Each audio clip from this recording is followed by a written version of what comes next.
The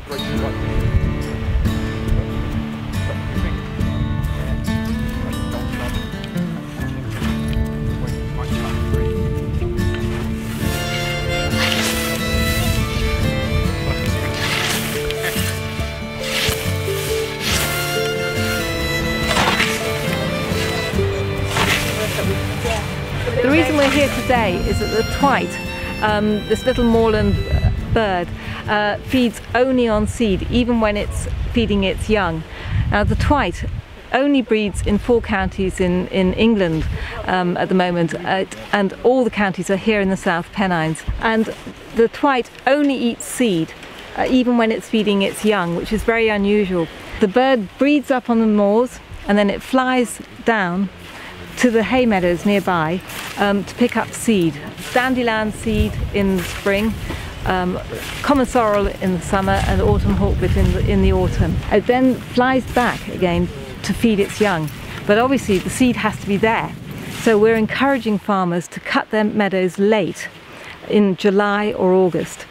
But some farmers and also landowners have very small or awkward patches of land, which would be fantastic for twite, but are not very accessible in terms of machinery.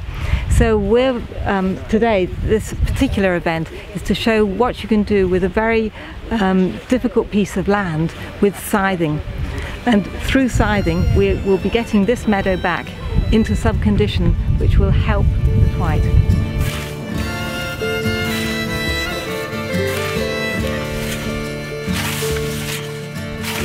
The scythe is, in its original sense, is a tool almost as old as agriculture. The first basic versions of a curved blade to cut grass have been found by archaeologists dating from 4000 BC. So we're talking about something that's 6,000 years old.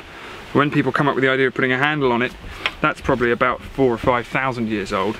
And as soon as you realise that you can cut the grass in the summer and leave it to dry and store it for the winter to feed your animals, then you've got a big leap forward in agriculture. So right up in Britain, certainly until from the time of, or probably from pre-Roman times, right up to the 1950s, the scythe is absolutely central to agricultural life, and it's pretty good for this kind of thing. If you know what you're doing with this thing and you've got the right blade on it, you can take anything down that a strimmer can take down. And once you've got that, it's really just a matter of getting it sharp enough. So let's kind of have a look at how they're doing in the field, because it looks like we're doing quite well out here.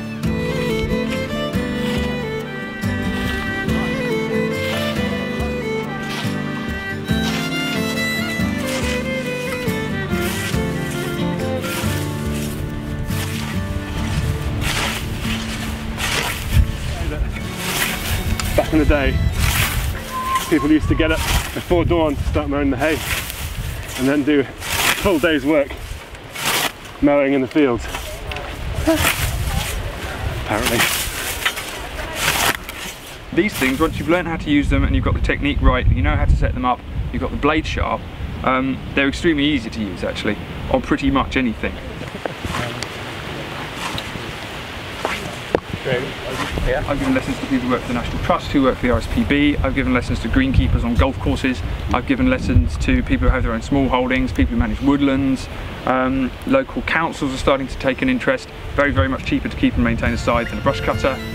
So scything is really starting to make a comeback. And although it doesn't seem like it on grass like this, you can actually mow your lawn very nicely with a grass blade. In fact, my mum always makes me mow her lawn with my grass blade, because once you know what you're doing, you'll get a lovely flat cut, and certainly much more enjoyable to cut.